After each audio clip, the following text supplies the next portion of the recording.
church right now, but I was just thinking to myself, the time flew by a little bit, but I'm telling you, when I first started, decided to stop drinking, it seemed like the days just drug and drug and drug. Like, seriously, it really did. But what I was thinking about was when I first started going to AA meetings and stuff like that, and have to say that, have to stand up and say that I was an alcoholic. At first, it used to annoy me. This before I started going to CR. I go to CR now, which is Celebrate Recovery. It's Christian-based recovery. But AA is something a little bit different. Both of them equally good. Both of them is great. If you can get into one, get into either one. Whichever one is good for you. Please try to get into it if you feel like you need it. Excuse me. Anyway, standing up saying that I'm an alcoholic. I was just thinking, shoot, I don't think I guess I was an alcoholic, but I was more of a like-aholic because I did like drinking alcohol. When I first started out drinking, it was because it was to numb things that had happened to me, back in the day, stuff that I wasn't ready to get rid of, stuff that honestly I was holding on to, probably sometimes honestly to hold, just to get attention, pity, just being honest. But yeah, I did like drinking alcohol, so, but, well, after a while, I liked drinking it. When I first started doing it, I wasn't drinking it because I liked it. I was drinking it because, again, situational stuff that was happening to me in the past or stuff that was happening to me current, I would go turn to alcohol to drink, to numb up. Eventually, I started forgiving and started going through the process of letting a lot of stuff go. This was even before I started going to classes and stuff. I've always been a forgiving person, so it wasn't really hard for me to forgive and let things go. Even some of the stuff that I did to people, I had to ask for forgiveness or let go as well, and not beat myself up too much after I gave that apology of whatever I did to that person. But two, another thing, drinking alcohol, I would always try to control how much I would drink. So I would have people be like, "What, girl, why don't you just," because I would buy like 10 shots. They were like, "Why don't you just buy a bottle?" But in my mind, if I see a bottle, I'm going to drink the bottle. True story. I don't care if it's a pint, a fifth, or a gallon. I'm going to drink it. All in that night, I'm going to drink it. When I would have shots, it would seem like I was controlling what I drank. But I wasn't, because I would still be running back to the store all night long getting 10 shots at a time. So at the end of the night, I probably was drinking about 30 shots a night, which is horrible. I thank God that my liver and my kidneys is still intact. That's one thing that has not been messed with, which by the grace of God, because, oh, you know what else? So also back in the day when I would be dating and stuff or going out to the clubs and stuff, guys would be trying to get me drunk, right? Do you know how many guys tried to get me drunk because they thought if they got me drunk,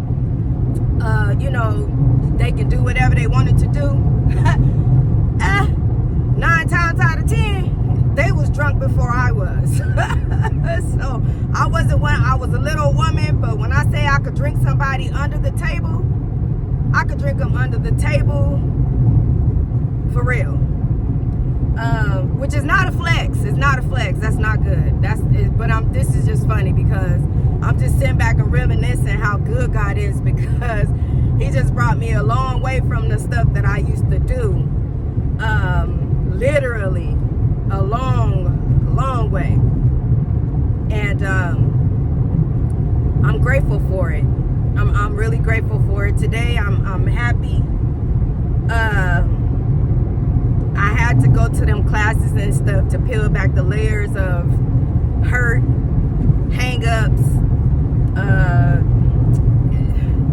grief, a lot of things, codependency, which is another thing that I deal with, which is people pleasing. I have that really bad. I'm still working on that because I do want to please everybody, but you just can't, you know.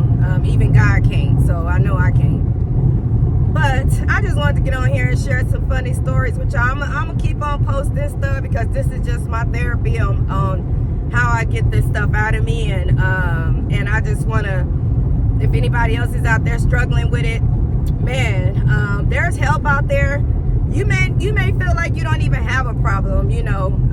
Again, because I didn't think I had a problem either, but if anything in your heart or in your mind or whatever is telling you that maybe you do have a problem, or you know, you losing things because of the alcohol or whatever it is. It don't necessarily have to be alcohol. There are so many things that you could be addicted to. It could be porn, it could be alcohol, it could be gambling, it could be people, it could be love, it could be attention. Addiction it comes in many forms, and that's why I love CR, Celebrate Recovery, because they cover all of that. It's just not alcohol and drugs. But again, AA or CR, both is perfect. Whichever one you could get into, definitely get into. If you have to go to counseling 101 with somebody, get into it. It's fun. A lot of people think therapy sucks, but it's actually fun. I mean, you really get to talk to people that don't have to take your problems home with them, you know. I love talking to my homegirls. I love talking to my homeboys. I love talking to my family. I love talking to my friends about my problems and stuff, but sometimes you can't do that because I know that people love me, so what I tell them, they're going to take it with them. Vice versa. If I love somebody and they tell me something is hurting them, I'm going to take that with me. So that's why it's good to get in therapy, so that you can go to therapy and people can deal with you on a level to where they don't have to take it home with them, or some people will take it home. That's why I'm not no therapist, because I feel like I'll take everybody's problems home with me. But there's people out there that's strong enough that God put here on this earth for you to talk to and be strong with if you're falling.